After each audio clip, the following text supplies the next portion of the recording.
Hey everybody, I just want to get on here and really just talk everything emergency funds. So if that sounds interesting to you, please like, comment, and subscribe, and let's get into it. Yeah, so my name is Prince Chanu. I work at a big financial institution, and I really just make these videos to give back as much as I can, to give any advice, wisdoms, or tips that I learned throughout thus far, and hopefully help somebody out there.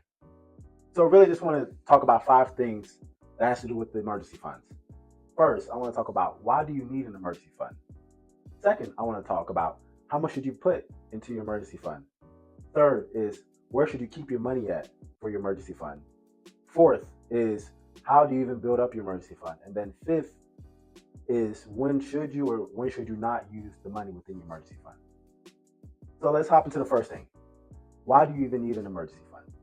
So an emergency fund is really used to replace income and when unexpected expenses happen. We all go through life and things occur that we didn't expect. And so really having that money set aside help us to be able to have cash in those situations. So let's give some examples.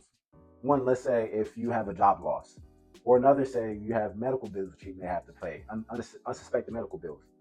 Or let's say that you have car issues or car expenses that you have to cover that you didn't expect. So it's really just having a set amount of money set aside to really make sure that you have that cash and it gives you that peace of mind knowing that you have cash set aside just in case any sort of emergencies were to happen that were unexpected. So I'll give an example from my own personal life. So anytime I go to get an oil change in my car, the people they always tell me, they give me a whole rap sheet of everything that's wrong with my car that needs to get fixed immediately, or there's going to be my car's going to break down on me. And I never expect the expenses, but I'm knowing that I have an emergency fund, I know I can tap into that and have a peace of mind in comparison to if I didn't have that money readily available. So let's go into the second thing. How much should you have in your emergency fund? And so really it just depends.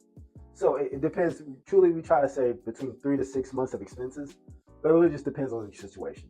If you're a dual income family, then you will lean more towards the 3 month aspect because you have more income and cash flow coming in. And so you can weather out any storms or any unforeseen expenses. But if you move on to, let's say you're an entrepreneur, or let's say that you have very lumpy income, then you will want to lean more towards the 6 month expenses because there may be a bigger or longer stretch of time where you just don't have money coming in. So it really just depends on your situation, and you tend to figure out where you lean at when it comes to that. So the third thing I want to talk about is where should you even keep your money in the first place? And there's many places where you can keep your money in. There's many institutions out there. I know you standardly people like to keep their money within, let's say, a savings account or a checking account, but that's earning 0.01%. I want to say, I'm not sure, but it's just not earning anything at all. And so we usually like to recommend people to go towards a high yield savings account. And there's many out there with many banks that you can use, but that can keep your money liquid. But then also, in case of emergency, you can easily pull that money out. And so that helps you to be able to pretty much make money on top of your money because it offers higher rates in comparison to standard checkings and savings account. Another option that I've seen also is people keeping their money within a money market account. So it does the same as a high yield savings account, but it also has that same liquidity aspect of being able to get your money immediately in case of unforeseen circumstances. So those are the two main things that I've seen where you can store your money at in case of anything were to happen and you will need that money immediately. So the fourth thing I really want to talk about is how do you even build up your emergency fund in the first place? And I think it really just starts off by starting small, by starting bit by bit. And it really just comes with budgeting and being able to be meticulous when it comes to that. So what I would say is just if you were to create a budget for yourself, and let's say you take off $50 per paycheck, or let's say $100 per paycheck and put into an account, you can over time build that account up or the emergency fund up to meet that 3 to 6 months income that you will need. And so really just a matter of just being diligent and working on that ever so often. It's also very important to whenever you have any unforeseen circumstances that you use and you take money out of the or out of that account that's supposed to be used for emergency fund, is then continue to work on replenishing that money or that account back up. So once you get to that ideal number, you don't have to put any money into it. But if you have an expense that takes money out of it, you want to make sure that you work to replenish it back up. So the last thing that I really want to talk about is when should you and when should you not use money within your emergency fund. And so I really think it just goes back to that initial statement of unforeseen circumstances. There's many things that occur throughout your life that you just don't foresee. And like I said, like if you have a job loss or if you have a repair, like a home repair, and that right, I'll give another example, something that happened to me where I had to use my emergency fund.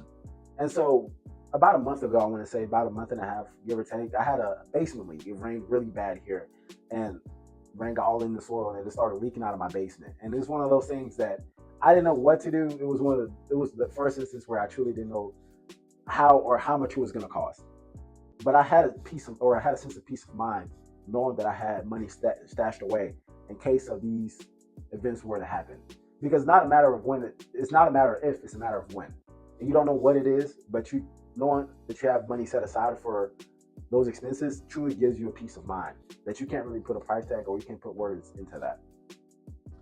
So in inverse, when not to use the emergency fund is really just when it's not a necessity, when it's more of a want. Like let's say you want to go on a vacation, or you want to go travel, you want to go out to a restaurant with your friends.